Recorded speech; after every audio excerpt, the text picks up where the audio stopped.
Welcome to Lama Surya Das's Awakening Now podcast. We are very pleased to share with you Lama's unique illumination of the awakened awareness teachings. If you are interested in supporting Lama Surya Das's podcast, please go to BeHereNow.com/Suryadas. Bottom of page 23.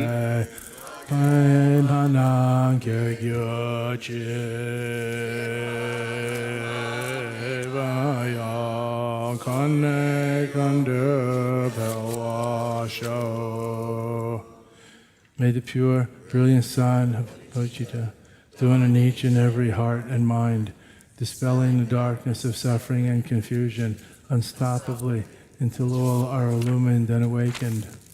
And on the previous page, 21, the path clearing, wish fulfilling, aspiration fulfilling, enlightenment accomplishing prayer to Padmasambhava.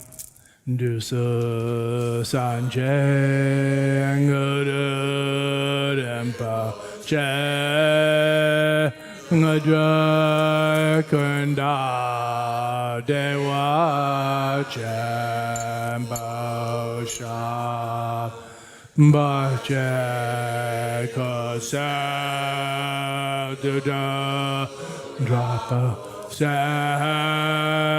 Sawa Debsa Shinke La Duso Jina Sanwe Bache Shiva Na Sampalunje Drapa Sheke La. Precious guide, one with all the Buddhas of the past, present, and future, blissful presence, source of all siddhis, fierce destroyer of illusion, who dispels every obstruction. We pray to you for blessing, inspiration, and realization. Please remove all outer, inner, and secret obstacles and spontaneously fulfill all our aspirations.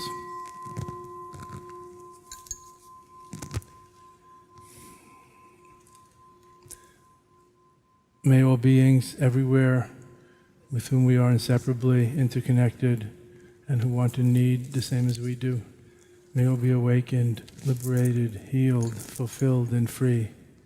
May there be peace in this world and throughout all possible realms of existence, and an end to war, injustice, poverty, inequality, and oppression. And may we all together complete the spiritual journey. Awakening together for a better future to be possible, a future that begins right now. And I bow to the Buddha, the Buddha-ness in your seat. Don't overlook her. We've been chanting Tara's mantra, the female Buddha mantra. Tara, emerald green, like Mother Earth, like nature, like spiritual chlorophyll that makes everything grow. The bodhicitta incarnate. Tara, the womb of enlightenment, mother of all the Buddhas, prajna paramita, etc. Intuitive gnosis or wisdom, prajna, seen as embodied as feminine, female, feminine wisdom. As in being, yin, rather than doing, yang. Balancing our ego striving, our yang goal orientation, with the yin of just being, which is more relevant to our Dzogchen practice. Non-meditation, not meditating to get enlightened later, but relying on innate wakefulness, the uncorruptible Buddha nature, the clear light, the divinity within, whatever we want to call it. Not just one more construction project, trying to get across the river of suffering, as they say, to the other shore, nirvana, as progressive, gradual developmental paths usually put it, from here to there. But how to get from here to totally and truly here is the real challenge, the direct path, direct access, non-dual path of Tantra, Mahamudra, and Dzogchen. How to get from here to totally here, where we already are. That's the challenge. How to get where you already are. How to be when we already are. When we already be, how to be.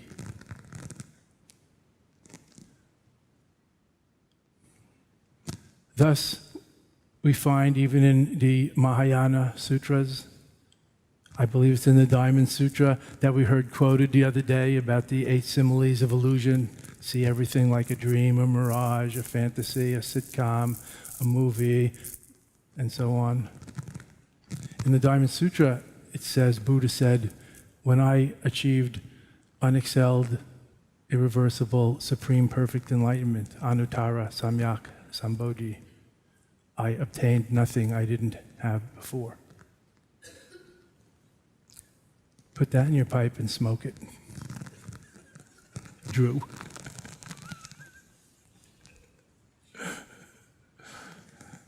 Them strong words, that's strong medicine. I don't like really say bitter, but that's quite a big pill. That's a horse pill to swallow. In fact, if you swallow it, it will just take out your throat, your head, and you, which is the point.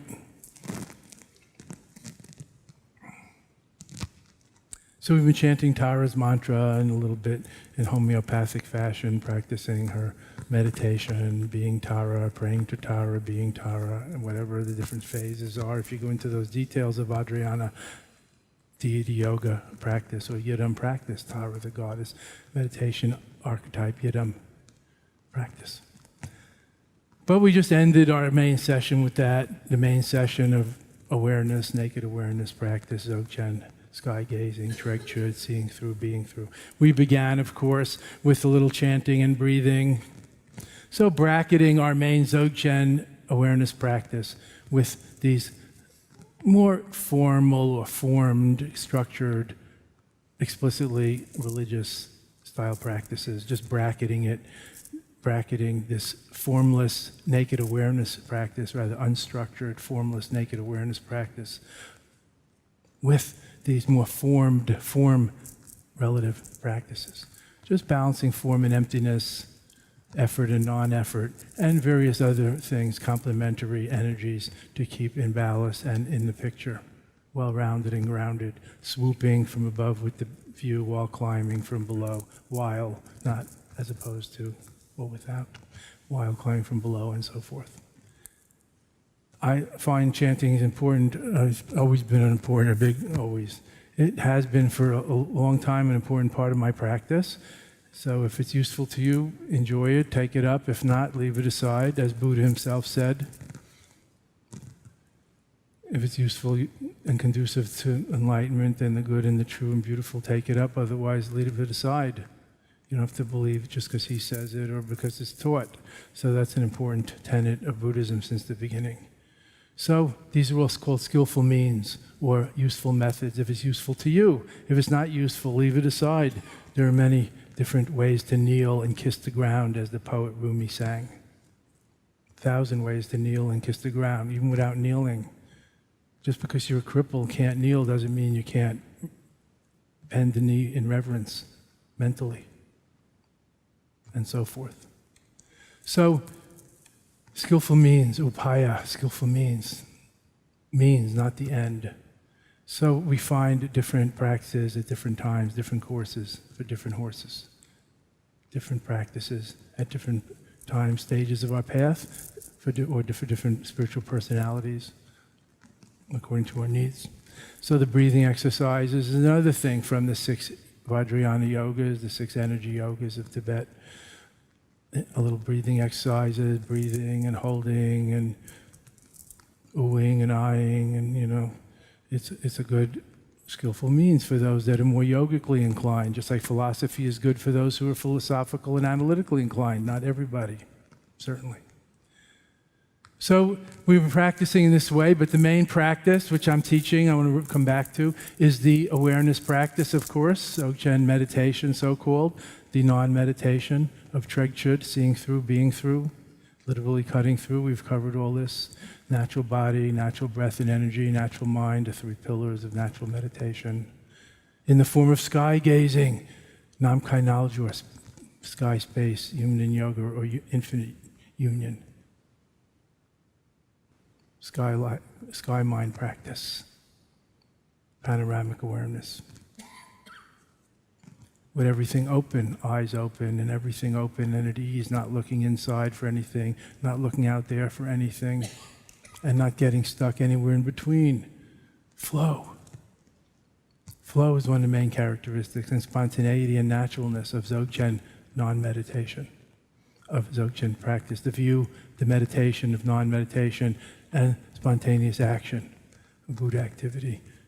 So there's a few basic principles of Dzogchen practice that we could mention. We don't usually find this in book. View, meditation, and action is how Mahamudra and Dzogchen are always or often described. But a few just tips and pointers, sort of some basic principles of Dzogchen. Somebody asked, how is it different or same as Vipassana, insight, meditation, or mindfulness the other day? So you can draw your own conclusions. But Dzogchen doesn't depend so much on concentration, etc., building up concentration or stages of enlightenment, the path of purification leading to enlightenment or 7 lifetimes or any other gradual path. That's all in the general Mahayana Buddhism that the Vajrayana and Tantras are based in, of course. But Dzogchen based more, not so much on concentration as on naturalness as it is, the natural state, ordinariness. Naturalness is the way, as the Zen master sang. Not trying to put a Buddha head on top of your head and looking like a gargoyle or a monster. Or imitate Oriental or foreign clothes or hairstyles or music. But authentic, homegrown, natural, made in America or wherever you're made, Buddhas. Even the word Buddhas is way too parochial. Yuddhas. Authenticity. Not imitation and fabrication. Thank you. So naturalness is the way, and relaxation, not stressing effort all the time. Of course, effort is there, but let's talk about effortless effort. Like it's important sometimes in relationships or in life to know when to coast and when to relax, not always striving and struggling to get ahead or whatever, or to train or to be better. Of course, we do.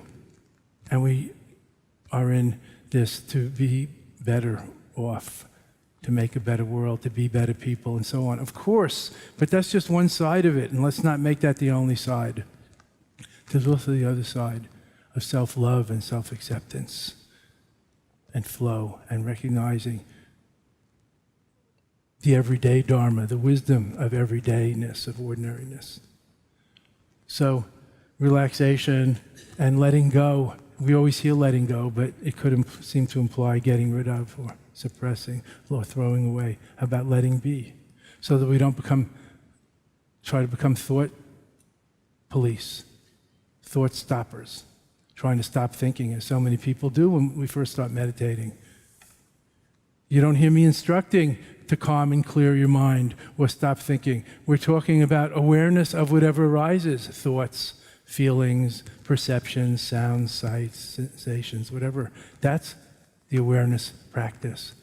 Mindfulness of thoughts is meditation. That's not just thinking. Thinking about thinking or analyzing thinking is just thinking, which has its place in life, but not in this practice so much here, what we're doing this week. So spontaneity and flow. What else do we have, Christopher? Openness. In other words, not focusing down, not closing our eyes, putting in earplugs and trying to go in and get away from it all so we can find something. Of course, that's useful, especially in the beginning. When we first plant the tree, we might need a fence around it. But Dzogchen's a very advanced and subtle mystical practice. It's way too late for a fence, for a moat, for armor, for defense mechanisms, for barricades. Way too late for borders. So openness, including everything in our awareness practice. As a Tibetan Lama said, if you can't,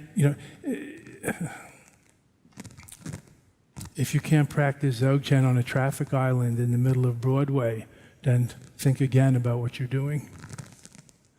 Now, I'm not advocating you going there because, you might get mugged or something, but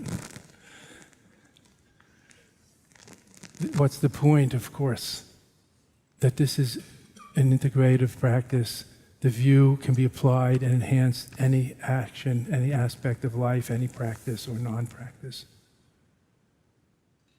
So openness, not narrowing it down, not trying to limit out not trying to get rid of the profane and only relate to the sacred, not trying to only do spiritual things and consider some things spiritual and some things not spiritual. It's very hard to keep doing spiritual things if you don't, go to the bathroom and also do the ordinary things that some people might call dirty or that are done privately. Because it's all part of the mix, like the yin and yang, which are intertwined, not separate. Like light and dark, as we discussed. Shadows are nothing but light. We can't really talk about the light if we don't know what shadows are. There's no contrast, there's no reference point. That's the problem with notions of oneness. Our notion of oneness is not oneness. It's separateness. We want it. There's dualism in that. That's dualistic thinking, not oneness. That's why Buddhism takes more the agnostic or the sort of negative approach of saying not two. Non-duality is emphasized in Buddhism, not oneness. Because you can't have an observation without an observer, as Buddha pointed out long ago, as Einstein sort of proved scientifically recently. So, of course, awareness, presence. Awareness is the alpha and omega, the active ingredient in any Buddhist practice. And perspicacity, a very acute, insightful discrimination, or sharpness, acuteness, perspicacity, being very perceptive, not just sitting there dazed and dull. There's definitely the wisdom, insight, cutting, discriminating part of this awareness practice. So these are 8 important principles of Dzogchen non-meditation. Really, the view is more important than the meditation in this. That's why we don't emphasize posture or duration or crossing your legs and so on, as in some other traditions might. Every tradition has a different emphasis. Of course, all Buddhist practices have one goal, if you want to put it that way: enlightenment, freedom, whatever you call it. So we practice accordingly in this natural meditation, according to these principles. You notice it doesn't say concentration, it doesn't say longer is better. There's nothing in here about experiences or visions or radiating light or world peace or loving kindness or compassion, because those are not what's emphasized in Dzogchen non-meditation, which is what we're talking about right now. That is in more the rest of the practice and teachings of the path. We're not mentioning here prayer. We're not mentioning a lot of things that we might mention here. Precepts, morality, and character building. We're not mentioning here things like that. We're not mentioning mindful anger management. We're not mentioning a lot of things that could be very helpful today in life that are part of the general Buddhist path of enlightenment and of awakened living, of course. So this is about the Dzogchen non-meditation. As I mentioned yesterday, the view like the sky, naturally segueing or leading to the meditation of non-meditation, like a mountain, imperturbable, no matter what falls on it or grows on it, naturally expressing itself if needed, as needed, is proactive Buddha activity, if needed, as needed, not just egocentric, reactive karmic activity, as wanted, as desired. So emphasizing more the view, nothing more to do but enjoy the view, rely on the view, abide in the view. The view like the sky, without corners, without outside and inside. The meditation like the mountain. The non-meditation of getting used to leaving it as it is. The view as it is, the meditation, leaving it as it is, and the action in accord as needed, as is. Natural responsiveness, spontaneous, loving activities, not selfish activities, compassion in action, and so forth, the whole 10 bodhisattva urges. middle of our sky gazing practice, the last couple days I've used as a tune-up in the middle the 100-syllable mantra Vajrasattva, which is on page. And we use that as a tune-up. Today I used it as the insight, the self-inquiry question as a tune-up, looking into who or what is experiencing. So we're not just sitting there dazed and kind of spacing out, like, Dzogchen. Like an old dog, as Patrul Rinpoche used to call himself. That's how he signed most of his spontaneous poems and songs of enlightenment. Old dog, or wandering old dog, vagrant old dog, buck-toothed old dog.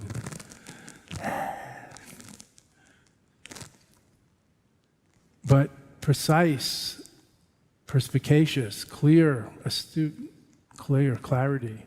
Not just vague, fuzzy, it's all one. Spacing out. I find this self-inquiry question very illuminating. Not everybody does. We don't want to fall into distracting ourselves by sitting there and thinking about the self and who are we and too much. We use it to, like, that's where the shout comes in, pet, the sharp cutting word taught in the 3 vital points text of Dzogchen by Patrul Rinpoche, shouting, pet! And then sensing who or what is experiencing. Turning the spotlight, the searchward inward, making the backward step, as someone calls it. Looking at the looker, making the subject the object of attention. Looking at the looker, perceiving the perceiver, seeing through the seer and being free.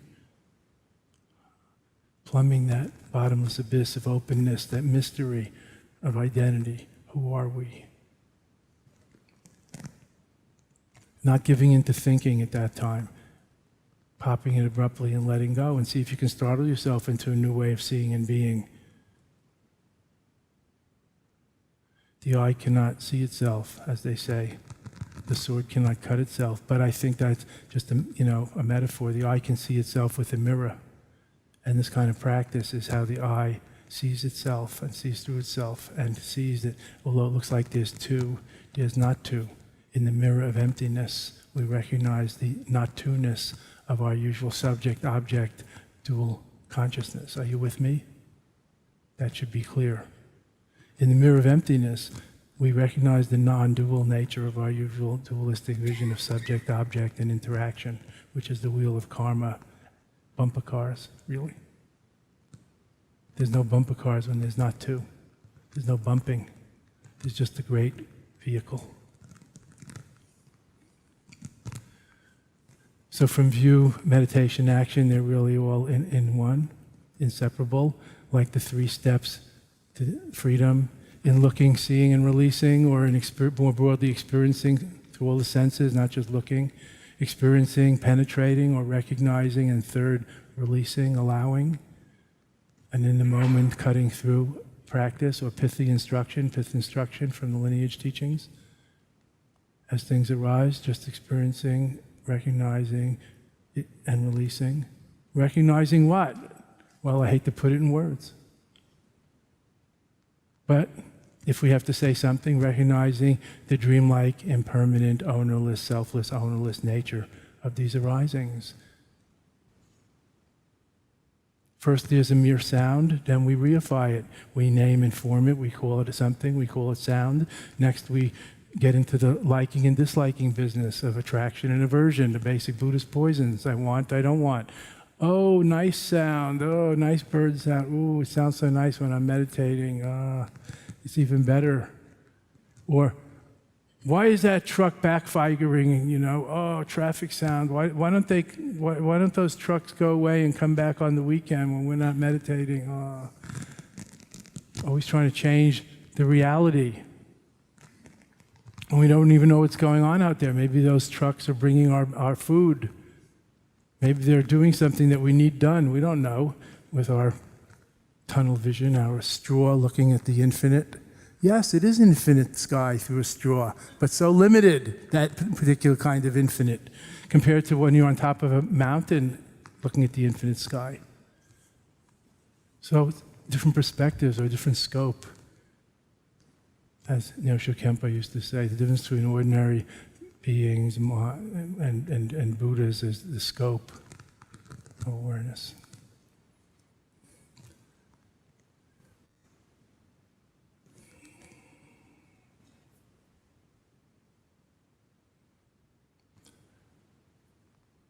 I feel like sometimes we're fiddling while Rome burns. Externally, in the New Age ghetto, but internally, which is our subject here,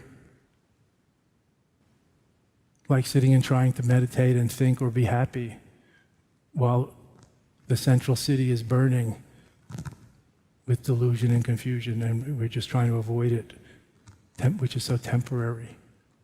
Trying to stick our head in the sand, for example, of concentration or of no thought. No thought is just one more state of mind, very temporary.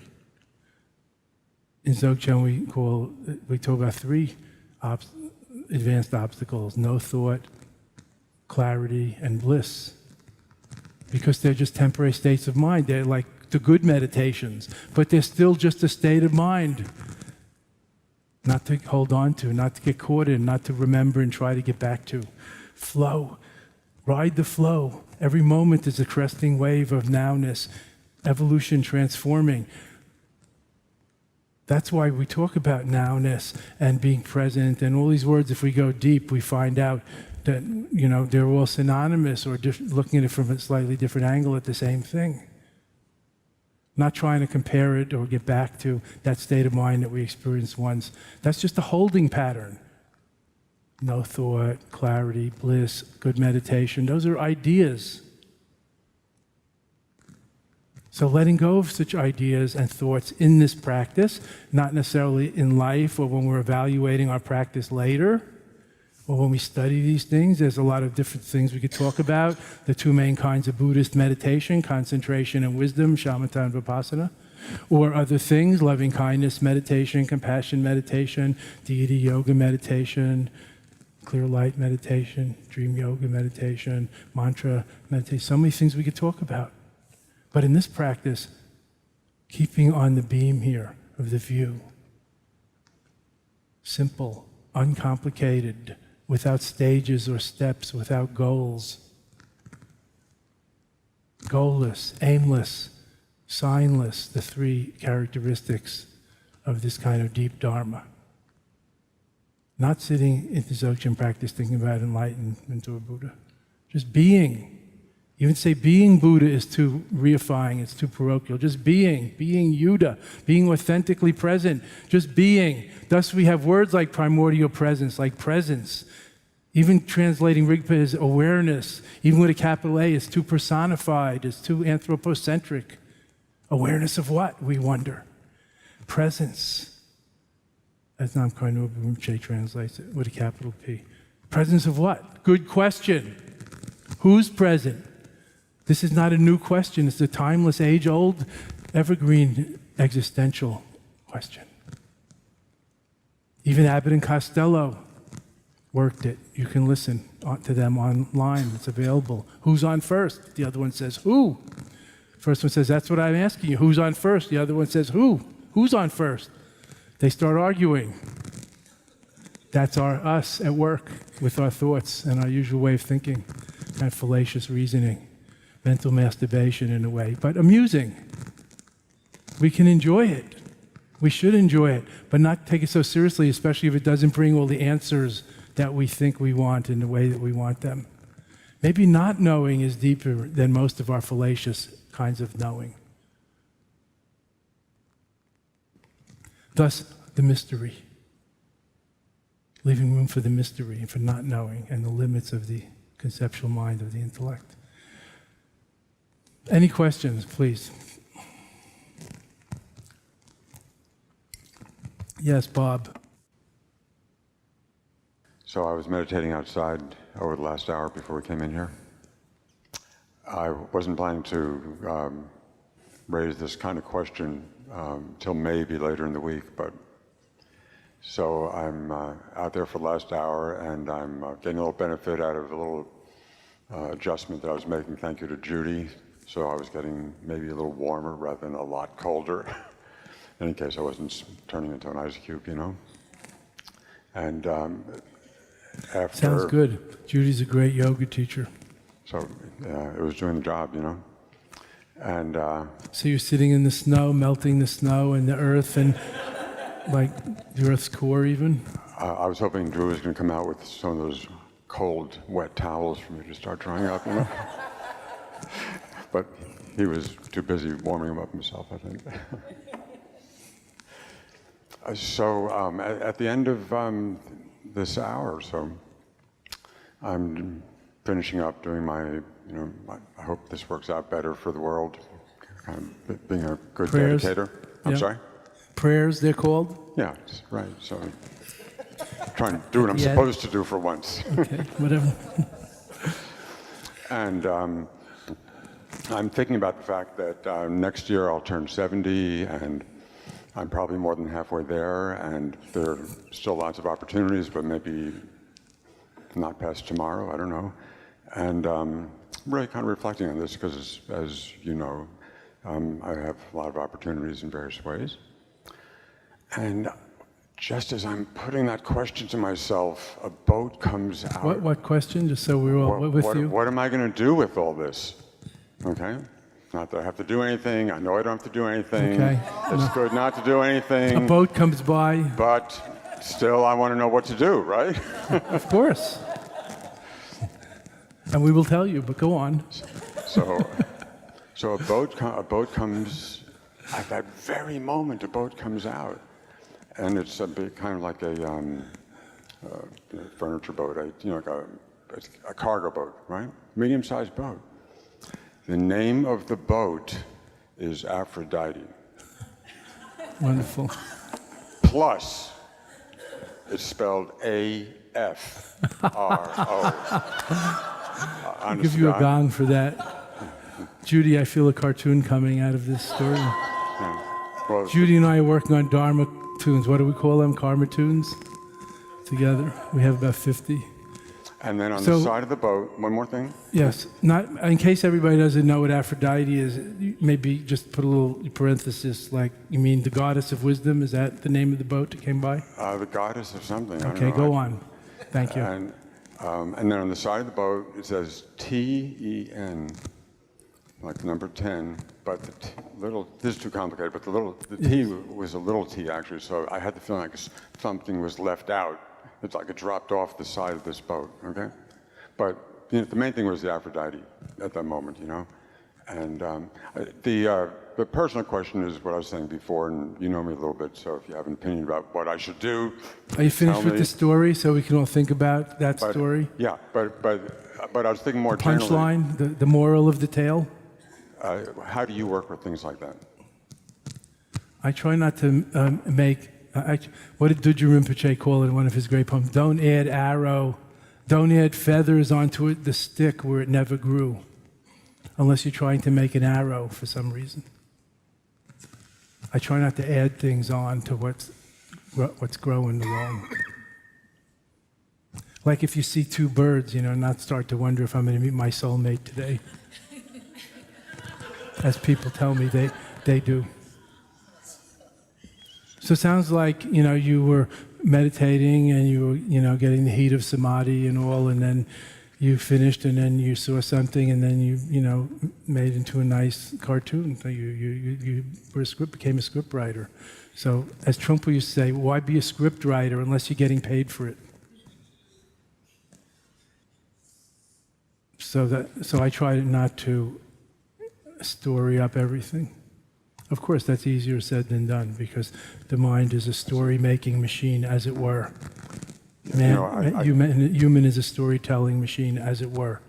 But that has its limit. It's beautiful and it's fun. It also has its limits. Actually, I realized that I didn't make something explicit, which I should have. Okay. It didn't come through as like it was just a coincidence. This was like a synchronistic something, okay?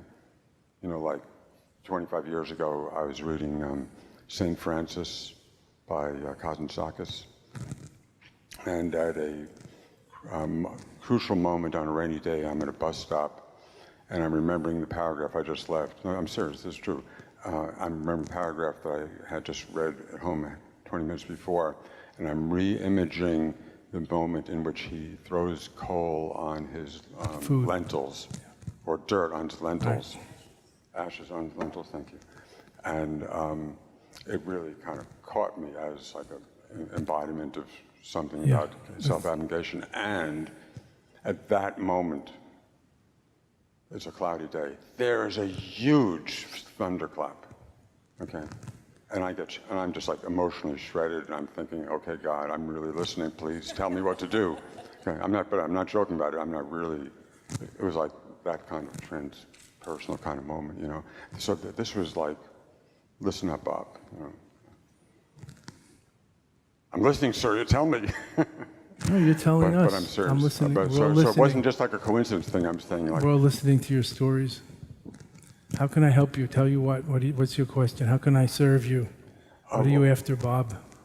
Well, I thought that like I said, if you had an idea, some association to me in your free-flowing mind about what this might mean for me or about me, I'm all ears. But I thought as a more general kind of thing for us, how one works with moments that seem to carry great import, like a dream, like your teacher used to appear before. From the Dzogchen point of view, just enjoying it as it is, imaho, and enjoying the sitcom. Of course, there are other yanas and approaches to how you work with dreams, whether you interpret them or you divide, these kind of dreams, like there's meaningless seeming dreams, or there's like dreams which stimulated by what you ate before you went to sleep, or maybe there's clear light dreams that are different qualitatively, some blessing or a special dream. So it depends on what you're trying to do. I think from our Dzogchen point of view, you see it all like a dream and you enjoy it. And not make it into more of a story, because it's all selfing at work. It's self stories, really. You're making up stories and telling yourself stories to entertain yourself, or for whatever reason. And selfing is very strong and continues. So we're trying to, see through that habit in this unmeditation, undoing the habit of overdoing. As I said, not adding feathers onto the stick where it never grew, onto the twig where it never grew, unless you're trying to make an arrow. Then you have a certain purpose. Then you're in the relative world where you put things together skillfully to accomplish a purpose. Thank you. So some people, there are teachers who are very shamanic oriented, who will talk about signs and omens and what things mean, and the clouds and the thunderclap and what this and the signs and omens. And more, there are seers and prognosticators and psychics. There's a lot of that. That's not particularly our Dzogchen practice. Of course, that could be part of Vajrayana and other traditions. So if you're tuned into that, good. So then I would ask you, so are your prognostications or interpretations working and helpful? Or are you just getting caught up in your dreams? I'm very interested when I dream about something happening or somebody. I'm interested to see, what if it shows up in some way. But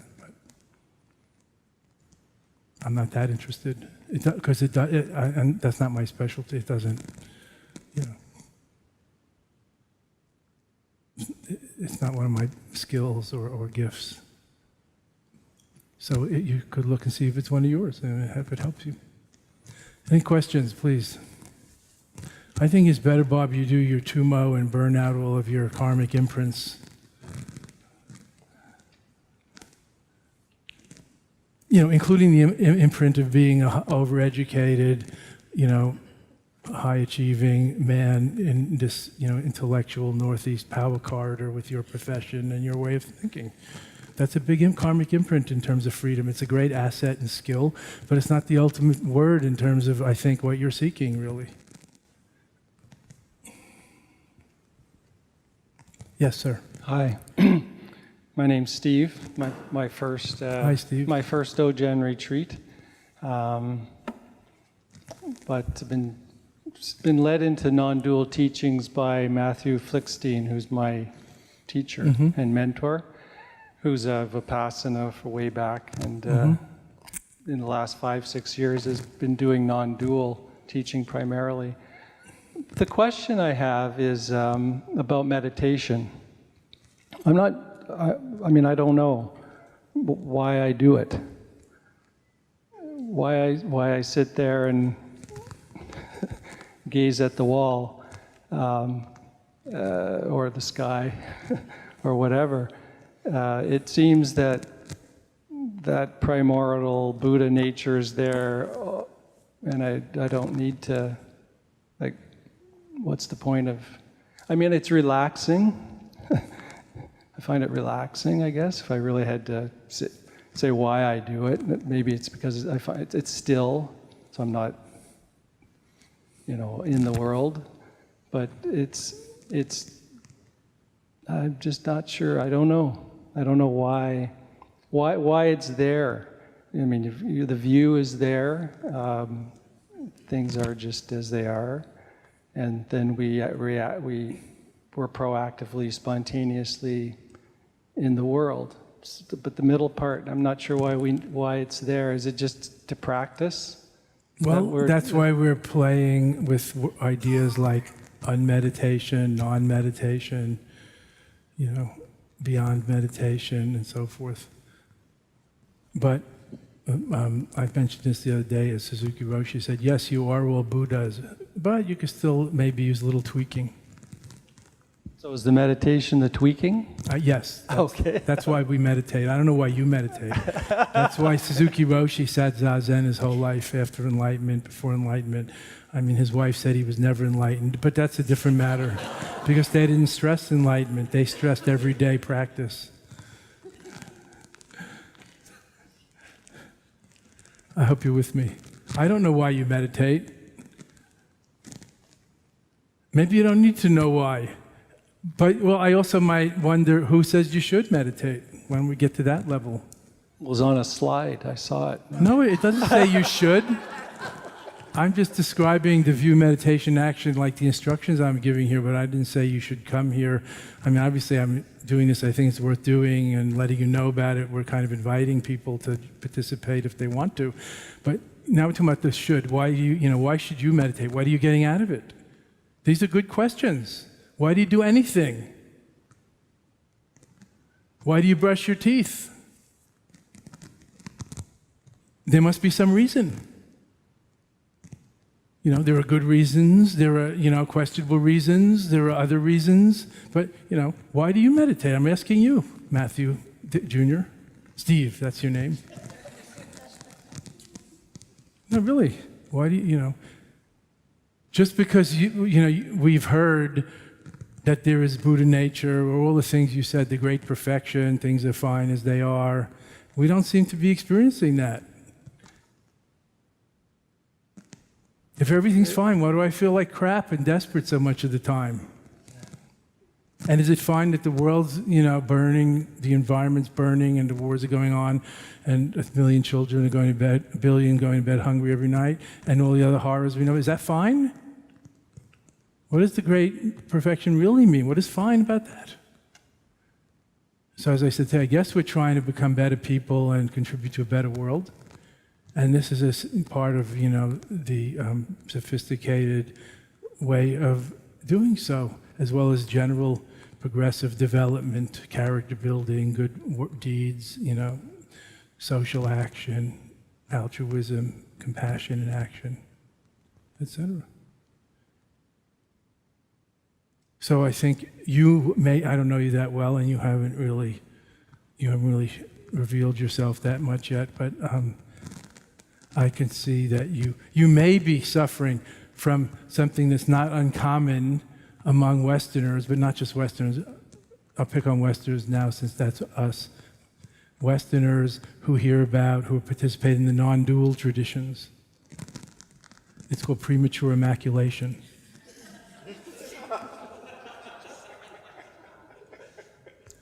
That's what I call it. You see what I'm saying? The whole idea there's nothing more sort of difficult to work with than somebody who thinks they're empty.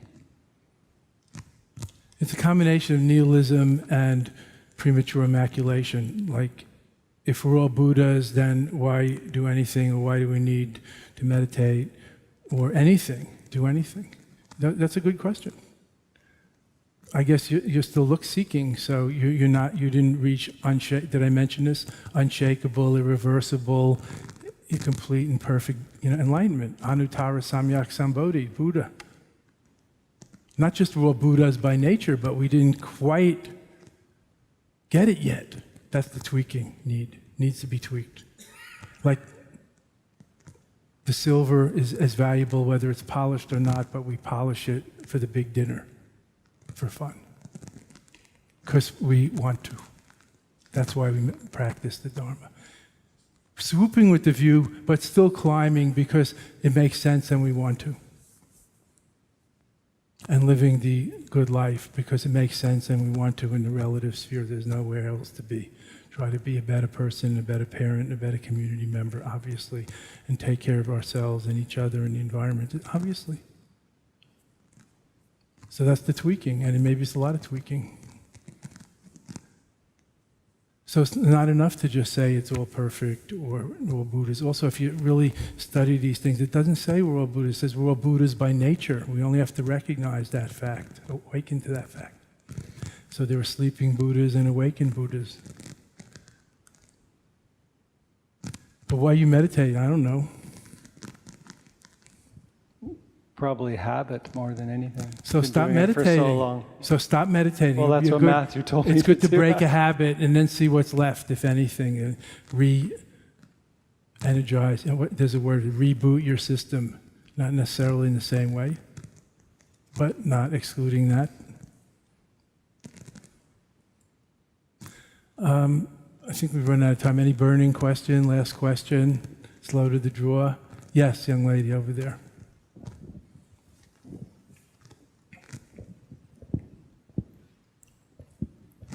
Self-deception is one of the most pernicious things in the spiritual world. Like, we have it, we don't need anything, we're all Buddhas. It doesn't say anywhere we're all Buddhas, by the way. It says we're all Buddhas by nature. Like water and ice, it's the same nature, but it's a different state. Yes? Hello. Ma'am. My name is Anna. I'm so happy to be here Hi, and in Anna. your presence. It's really a wonderful experience. Thank you. So I just had a question about dealing with a particular emotion. That emotion would be fear. How can you be aware of fear without sort of allowing it to take over? So for example, I have an incredible fear of heights. And it's really hard for me to be aware of that fear without letting it sort of take over. It's sort of in the past helped to not pay attention to it and go somewhere else. So how do you be aware of that particular emotion of fear? Well, I'm not a professional in this field. I've heard that there's desensitizing, trainings for people that are afraid of heights or getting in planes or all kinds of things. But just any fear in general. Yeah, of course, that's what we're going to get to. But when you add aware of, then you're adding another component, so you're already enriching the situation. That's the first thing. So, like being aware of thoughts is mindfulness. Just thinking is not. You could be caught up in your thinking, or just feeling doesn't, being aware of your feelings is a whole other ball game than just caught up in your feelings like drama king, drama queen. So, without getting into why you're afraid of heights or if something happened to you, this is what we call karma. It means conditioning. I'm not saying it's from the past life, I'm talking about conditioning. So the good news is that it's just conditioning, and you can recondition pretty much any habit. Even strong habits like addictions, like heroin addiction can be reconditioned.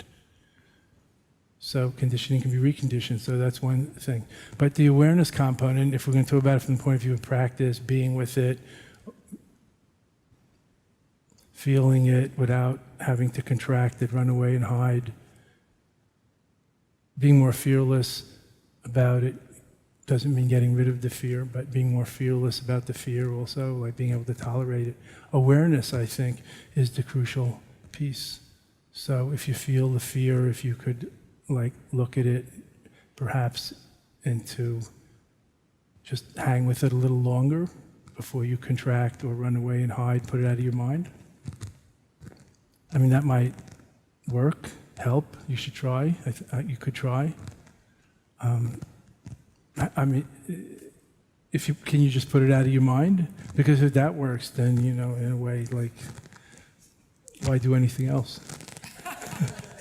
Can you just put it out of your mind? And that might not account for if you have to be in a high place, I don't know, but the way we live today, everything is kind of climate sealed, so I don't know that you really have to worry about that. You know what I'm saying? You can go up, I don't know, can you go up in an elevator in a skyscraper and not look out the window? I mean, that's perfectly functional. But that's not being with everything, not being aware of everything around you. That's right. It's a more guarded way of being. But if dealing with fear is like any other emotion, awareness is curative. Aware of what you're experiencing in the moment, even if it's pain, even if it's like I hear childbirth pain, you know, breathing into it and being aware in the moment, being with it rather than against it, co-meditating with it. I call it being with it rather than against it. Takes a lot of the stress and tension out of the system, which is a lot where the irritation and rubbing occurs, the resistance. That would apply to any difficult emotion or really any thought or experience that comes up. That doesn't mean you have to stay with it extra long always and torture yourself, but just see if you can be with it rather than against it, you know, like breathe into it and just feel it before you contract and run away. And then let me take it from another side. I introduced this today in the meditation. If you look into who or what is experiencing the pain, you might burst the bubble. You know, that works for some people. Depressurizes the balloon that you're blowing up. Because it shifts the attention. It's not that you have to find an answer. Who or what is angry shifts the attention from the whatever you think is making you angry to the anger itself. It shifts the attention. It changes the whole system. However briefly, so you might look into that if that's a practice that works for you. The self-inquiry question, who or what is afraid. So I hope that's helpful. Yes, Good thank luck, young you. lady. You're a young person and you have a lot of potential in working with this. And don't fall into the all or nothing thinking about fear. People who are courageous or fearless, they may still feel the fear, but they can manage it. They can deal with it. You know, they say that miraculous masters can walk through walls. What they really mean is they can step through their limitations and own obstacles. That's much better than walking through stone and wood. They can do anyway what needs to be done. Even though they're afraid, you manage it.